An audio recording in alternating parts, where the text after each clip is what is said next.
दोस्तों, गाय की सेवा करने से, गाय को रोटी खिलाने से क्या फल मिलता है? गाय के किस अंग को स्पर्श करने से रोग नष्ट होते हैं? इसके मनुष्य को कितने फायदे मिलते हैं? आज की इस प्राचीन महान कथा के माध्यम से हम आपको बताएंगे। दोस्तों, एक बार देवर्षि नारद भगवान शंकर से मिलने के लिए कैलाश पर्वत पर जाते हैं और कहते हैं, हे महादेव, आपको मेरा प्रणाम। देवर्षि नारद को देखकर भगवान शंकर अति प्रसन्न हो जाते हैं और कहते हैं, हे देवर्षि नारद, आपका कैलाश में स्वागत है। आज किस प्रयोजन से आप कैलाश में पधारे हैं? देवर्षि नारद हर्ष के साथ कहने लगते हैं, हे प्रभु, आप तो सब कुछ जानते हैं, फिर भी इस बात को पूछ रहे हैं। भला आपसे कोई बात छिपी हुई है? मेरे मन में क्या प्रश्न है, आपको भली पता है। भगवान शंकर कहते हैं, हे देवर्षि नारद, मैं आपकी दुविधा को जानता हूँ और यह भी जानता हूँ कि आप समस्त मनुष्य जाति के कल्याण के लिए ही आज यहाँ पर पधारे हैं। आप निसंकोच होकर पूछे, आपके मन में जो भी प्रश्न हो। फिर देवर्षि नारद कहने लगते हैं, हे प्रभु, यदि आप चाहते हैं तो मैं आपसे एक प्रश्न पूछने की चेष्टा करता हूँ। प्रभु, मैं आज पृथ्वी लोक का भ्रमण कर रहा था तो मैंने बड़ा ही विचित्र दृश्य देखा। मैंने देखा कि कुछ दुष्ट मनुष्य गायों को मार रहे थे, वहीं दूसरी ओर कुछ मनुष्य गायों की पूजा भी कर रहे थे। तो प्रभु, यह दृश्य देखकर मुझे बड़ी व्यथा हुई। मनुष्य खुद के स्वार्थ के लिए निष्पाप पशुओं पर अत्याचार क्यों करता है? हे प्रभु, मेरे मन में यह जानने की जिज्ञासा हो रही है कि जो मनुष्य गाय की सेवा करता है, उसकी पूजा करता है, उसे क्या फल मिलता है, और जो पापी गायों पर अत्याचार करता है, उन्हें कौन सा दंड मिलता है? इस प्रकार से नारद जी द्वारा पूछे जाने पर भगवान शंकर मुस्कुराते हुए कहने लगते हैं, हे देवर्षि नारद, आपने बहुत ही उत्तम प्रश्न किया है। जो मनुष्य गायों को कष्ट देता है, उसे तो उसके पाप कर्मों के लिए नरक में दंड अवश्य मिलता है, किंतु जो मनुष्य गायों की सेवा करता है, उन्हें उत्तम लोकों की प्राप्ति होती है। गायों की सेवा करने से पृथ्वी लोक पर और परलोक में मनुष्य को कौन सा फल मिलता है, मैं आपको इस कथा के माध्यम से समझाता हूँ। भगवान शंकर कहते हैं, हे देवर्षि नारद, आप इस कथा को ध्यान से पूरा जरूर सुने। देवर्षि नारद कहने लगते हैं, हे प्रभु, यह मेरा सौभाग्य है कि आपके मुख से मुझे यह कथा सुनने को मिल रही है। मैं इस कथा को ध्यान से पूरा सुन लूंगा और इसका प्रचार मनुष्यों में करूंगा। भगवान शंकर कहते हैं, हे देवर्षि नारद, प्राचीन काल की बात है। पृथ्वी लोक पर वैवस्वत मनु के वंश में एक दिलीप नाम के राजा थे। महाराज दिलीप धर्म का पालन करने वाले, गुणवान, चरित्रवान तथा महापराक्रमी थे। उन्होंने धर्म पूर्वक पृथ्वी का पालन किया और अपनी प्रजा को सदैव ही प्रसन्न रखा। उनकी प्रजा सदैव उनसे संतुष्ट रहती थी। मगध देश की राजकुमारी सुदक्षिणा महाराज दिलीप की पत्नी थी। महाराज दिलीप और महारानी सुदक्षिणा बड़ी ही प्रसन्नता से रहने लगे थे, किंतु अनेक वर्ष बीत जाने के बाद भी महारानी के गर्भ से कोई संतान नहीं हुई। तब महाराज दिलीप एकांत में बैठकर सोचने लगे कि मैंने कभी कोई पाप नहीं किया है और मैंने सदैव ही धर्म के मार्ग पर चलकर ही सभी कार्य किए हैं, फिर भी मेरे किस दोष के कारण मुझे संतान प्राप्ति नहीं हो रही है। इतना सोचकर वो बहुत चिंतित हो गए। फिर उनके मन एक विचार आया कि इस समस्या का समाधान केवल गुरु वशिष्ठ जी ही कर सकते हैं। वही मुझे मेरे दोष के बारे में बताएंगे और पुत्र प्राप्ति के लिए कोई उपाय बताएंगे। इतना सोचकर महाराज दिलीप अपनी पत्नी के साथ गुरु वशिष्ठ जी के आश्रम पर पहुंच गए। आश्रम पर वशिष्ठ जी नित्य कर्म, ध्यान आदि कार्य समाप्त करके अपनी पत्नी अरुंधति के साथ बैठे हुए थे। उसी समय महाराज दिलीप अपनी रानी सुदक्षिणा के साथ उनके पास जाते हैं और उनका दर्शन करते हैं। वशिष्ठ जी ने महाराज दिलीप का स्वागत किया और उनकी पत्नी अरुंधति ने महारानी सुदक्षिणा का स्वागत किया और उनका कुशल मंगल पूछते हुए उन्हें आशीर्वाद दिया। वशिष्ठ जी महाराज दिलीप से कहने लगे, हे राजन, सब कुशल मंगल तो है ना? आप और महारानी का आज अचानक वन में मेरी कुटिया में पधारने का क्या प्रयोजन है? किस कारण से एक महान सम्राट को अपना राजपाट छोड़कर इस वन में आना पड़ा? विश्वकुल के सभी राजा राजपुत्र उत्पन्न करके उन्हें अपना राज्य सौंपकर तपस्या करने के लिए वन में आते हैं, किंतु आप अभी भी जवान हैं। आपने अभी अभी राज्य का कार्यभार संभाला है। आपने अभी तक पुत्र भी उत्पन्न नहीं किया है, फिर आप ऐसे अपना राजपाट छोड़कर वन में क्यों चले आए?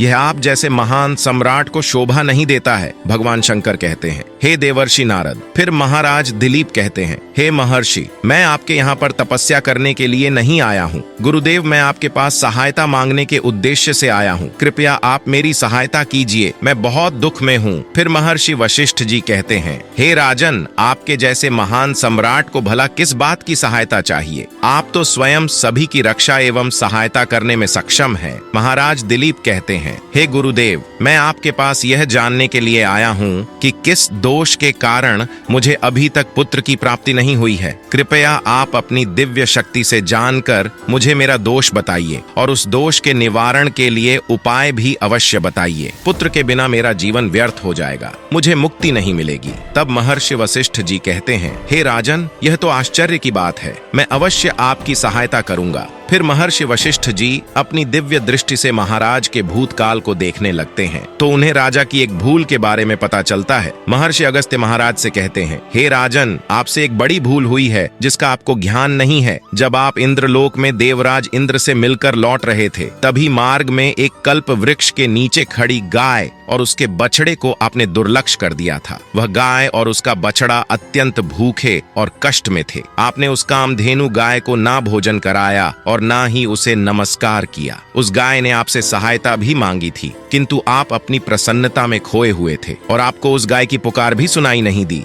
आपकी कृतज्ञता को देखकर वह गाय अत्यंत दुखी हुई और उसने आपको श्राप दे दिया है। महर्षि वशिष्ठ जी कहते हैं, हे राजन, जो मनुष्य गाय को कष्ट में देखकर उसकी सहायता नहीं करता है, भूखी गौ माता को भोजन नहीं कराता है, उसे तो महापाप लगता है और उसी गाय के श्राप के कारण आपकी कोई संतान नहीं है। इस प्रकार से महर्षि वशिष्ठ जी ने महाराज दिलीप को उनके दोष के बारे में बता दिया, जिसे सुनकर महाराज दिलीप बहुत दुखी हुए और पश्चाताप करते हुए कहने लगे, हाय, यह मैंने क्या कर दिया? मुझ पर धिक्कार है। मेरी ही मूर्खता के कारण एक गाय को और उसके कोमल बछड़े को इतना दुख सहन करना पड़ा। मुझे तो अब राजा बने रहने का भी अधिकार नहीं है। महाराज दिलीप महर्षि वशिष्ठ से कहते हैं, हे गुरुदेव, मैं अपनी इस भूल को सुधारना चाहता हूँ। कृपया आप ही मुझे कोई उपाय बताइए जिससे मैं इस घोर पाप से मुक्ति पा सकूं। मेरा अपराध क्षमा के योग्य नहीं है, किंतु फिर भी मैं प्रायश्चित करना चाहता हूँ। भगवान शंकर कहते हैं, हे देवर्षि नारद। फिर महर्षि वशिष्ठ कहने लगते हैं, हे राजन, आप दुखी ना हो, इस दोष से मुक्ति का उपाय अवश्य है। आप मेरे आश्रम की नंदिनी नाम की गाय की सेवा करो। वह उसी कामधेनु गाय की पुत्री है जिसकी आपने सहायता नहीं की थी। अपनी पत्नी के साथ मिलकर तुम उस गाय की सेवा करो, उसकी आराधना करो, वह तुम्हें अवश्य पुत्र प्रदान करेगी। तभी वह नंदिनी गाय बाहर से उस आश्रम में प्रवेश करती है। उस गाय को आता देखकर महर्षि वशिष्ठ बोले, हे राजन, देखिए,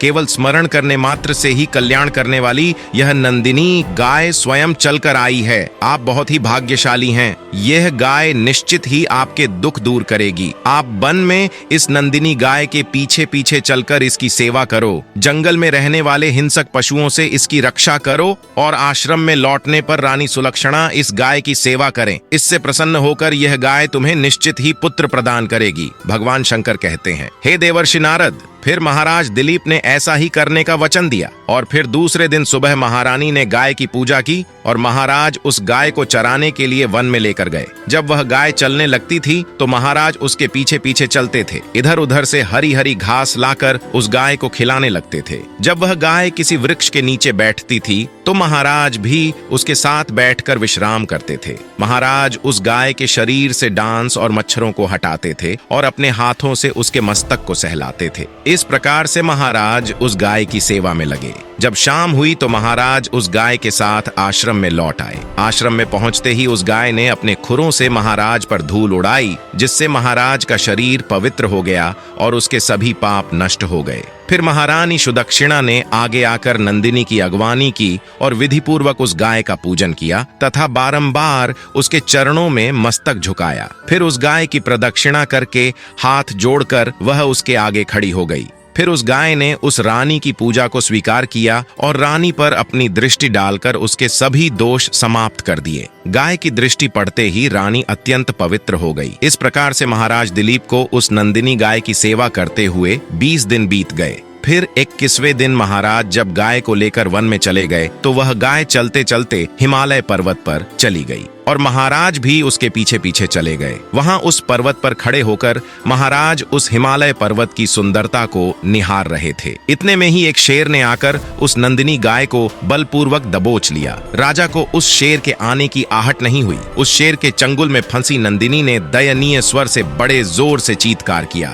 हे महाराज मेरी रक्षा करो, हे महाराज मेरी रक्षा करो। जैसे ही महाराज ने उस गाय की पुकार सुनी तो उन्होंने देखा कि एक भयंकर शेर ने उस गाय को दबोच लिया है और उस गाय की आंखों से आंसुओं की धारा बह रही है। भगवान शंकर कहते हैं, हे देवर्षि नारद, जिसे देखकर महाराज व्यथित हो उठे और उन्होंने तुरंत ही अपना बाण निकाला और धनुष की डोरी पर रखा और उस शेर को मारने के लिए प्रत्यंचा खींची। उसी समय उस शेर ने महाराज की तरफ देखा। उस शेर की दृष्टि पड़ते ही महाराज का शरीर स्तब्ध हो गया, उनकी शक्ति क्षीण हो गई, उनका सारा बल नष्ट हो गया। अब उनके अंदर उस बाण को छोड़ने की भी शक्ति नहीं रही। फिर वह शेर उस महाराज से बोलने लगा, हे राजन, मेरे ऊपर प्रहार करना तुम्हारे बस की बात नहीं है, क्योंकि भगवान शिव मेरी ही पीठ पर पैर रखकर नंदी पर बैठते हैं। इसीलिए तो मुझे मारने की चेष्टा मत करो और यहाँ से लौट जाओ। विधाता ने इस गाय को आज मेरा ग्रास नियुक्त किया है, इसीलिए तुम इसमें दखल मत दो। मैं जानता हूँ तुम सूर्य वंश में जन्मे हुए राजा दिलीप। इस हिमालय पर्वत पर भगवान शिव की बड़ी माया फैली हुई है, इसीलिए तुम तुरंत ही यहाँ से निकल जाओ। फिर महाराज बोलने लगे, हे मृगराज, कृपया आप इस गाय को ना मारे। यह महर्षि वशिष्ठ जी की संपूर्ण मनोरथों को पूर्ण करने वाली नंदिनी गाय है। इसकी हत्या करने पर तुम्हें महापाप लगेगा। गुरुदेव ने मुझे इस गाय की रक्षा और सेवा करने का आदेश दिया है। इस गाय का एक बछड़ा भी है जो घर पर इसकी राह देख रहा है। मैं इस गाय को मरने के लिए छोड़कर नहीं जा सकता। तुम भगवान शिव के सेवक हो, इसीलिए तुम्हारे हाथ से इस गाय को छुड़ाना मेरे लिए असंभव है। इसीलिए हे मृगराज, मेरी तुमसे विनती है कि तुम इस गाय को जीवन दान दे दो। इस गाय के बदले में मैं तुम्हें अपना शरीर समर्पित करता हूँ, जिससे तुम्हारी भूख भी शांत हो जाएगी और इस गाय की रक्षा भी हो जाएगी और मेरे वचन का पालन भी हो जाएगा। साथ ही गौ रक्षा के लिए प्राण त्यागने से मुझे उत्तम गति की प्राप्ति होगी। इतना कहकर महाराज उस शेर के सामने हाथ जोड़कर बैठ गए और आंखें बंद कर लिए। फिर अचानक से उस राजा के कानों में स्वर पड़े, बेटा उठो, मैं तुम्हारी सेवा से अत्यंत प्रसन्न हूँ। यह सुनकर महाराज उठ खड़े हुए और उन्होंने अपने सामने उस गाय को देखा और वह शेर कहीं दिखाई नहीं दे रहा था। तब वह नंदिनी गाय राजा दिलीप से कहने लगी, हे राजन, मैंने ही अपनी माया से शेर का रूप धारण करके तुम्हारी परीक्षा ली है। यमराज भी मुझे पकड़ने का विचार नहीं कर सकते। मेरी रक्षा के लिए तुम अपने प्राण देने के लिए तैयार थे, इसीलिए मैं तुम पर बहुत प्रसन्न हूँ। अब तुम मुझसे वरदान मांगो, जो तुम्हारी मनोकामना है वह कहो, मैं अवश्य पूर्ण करूंगी। महाराज दिलीप कहते हैं, हे गौ माता, मेरे मन में जो इच्छा है आप वह अवश्य जानती होंगी। कृपया मुझे पुत्र प्रदान कीजिए, मेरी यही कामना है। फिर उस नंदिनी गाय ने कहा, हे बेटा, तुम पत्ते के द्रोण में मेरा दूध लेकर उसका पान करो। इससे तुम्हें अत्यंत बुद्धिमान और गुणवान पुत्र की प्राप्ति होगी। महाराज दिलीप कहने लगे, हे माता, इस समय पर मैं आपके मधुर वचन सुनकर ही तृप्त हो चुका हूँ। अब आप मेरे साथ आश्रम पर चलिए और मैं आपकी पूजा आराधना करके तथा मेरे अनुष्ठान को पूरा करके आपके अमृत समान दूध का पान करता हूँ। उसके बाद महाराज दिलीप उस गाय को लेकर आश्रम चले गए। आश्रम में पहुंचने पर महारानी सुदक्षिणा ने आगे आकर उस गाय का पूजन किया। तब उस गाय ने कहा, हे महारानी, आप मेरी पीठ को स्पर्श करें, इससे आपको अत्यंत गुणवान, बलवान और विद्वान पुत्र की प्राप्ति होगी। फिर महारानी ने गाय की पीठ को स्पर्श किया। महाराज और महारानी ने उस गाय की विधिवत पूजा आराधना की और उनके अमृत के समान दूध को प्रसाद समझकर ग्रहण किया। उन दोनों की प्रसन्नता देखकर महर्षि वशिष्ठ कहने लगे, हे राजन, अब यह गाय तुम दोनों पर प्रसन्न है, तुम्हारी मनोकामना अवश्य पूर्ण होगी। महर्षि वशिष्ठ कहते हैं, हे राजन, जो भी मनुष्य गाय की सेवा करता है, उसे भोजन करता है, उसकी प्रदक्षिणा करता है, उसके सभी मनोरथ सफल होते हैं। जो भी गाय की रक्षा करता है, उसकी कभी दुर्गति नहीं होती है। मृत्यु के बाद वह गोलोक में जाता है और भगवान श्री कृष्ण के साक्षात दर्शन करने का सौभाग्य उसे प्राप्त होता है। जो श्रद्धा पूर्वक गाय का दूध पीता है, वह सभी रोगों से दूर रहता है। जो गाय की पीठ पर जो कोबड़ होता है, उसे स्पर्श कर लेता है, उसके सभी दोष और पाप नष्ट हो जाते हैं। जो गाय का दान करता है, वह वैतरणीय नदी को गाय की पूंछ पकड़कर पार कर लेता है। जो स्त्री रोज गाय को रोटी खिलाती है, वह सौभाग्यशाली बन जाती है। गाय समस्त पापों का नाश करने वाली और सभी मनोरथों को पूर्ण करने वाली है। अतः सदैव इसका रक्षण पूजन तथा इसे भोजन कराना चाहिए। इतना करने से ही मनुष्य सभी ऐश्वर्य को प्राप्त कर लेता है, उसकी दरिद्रता समाप्त हो जाती है। फिर भगवान शंकर कहते हैं, हे देवर्षि नारद, इस प्रकार से महाराज दिलीप द्वारा गाय की सेवा करने से उन्हें एक पुत्र की प्राप्ति हुई, जिसका नाम रघु रखा गया, जिसके नाम से इस पृथ्वी पर सूर्यवंश की ख्याति हुई और बाद में उसका वंश रघुवंश नाम से प्रसिद्ध हुआ। तो दोस्तों, आप भी नित्य गाय की सेवा करें, रोज गाय को रोटी खिलाएं, गाय की रक्षा करें। आपको यह कथा कैसी लगी कमेंट करके जरूर बताएं। जानकारी अच्छी लगी तो वीडियो को लाइक करें, कमेंट में जय श्री कृष्ण और जय गौ माता जरूर लिखें। साथ ही चैनल को सब्सक्राइब करें। आप सभी का धन्यवाद।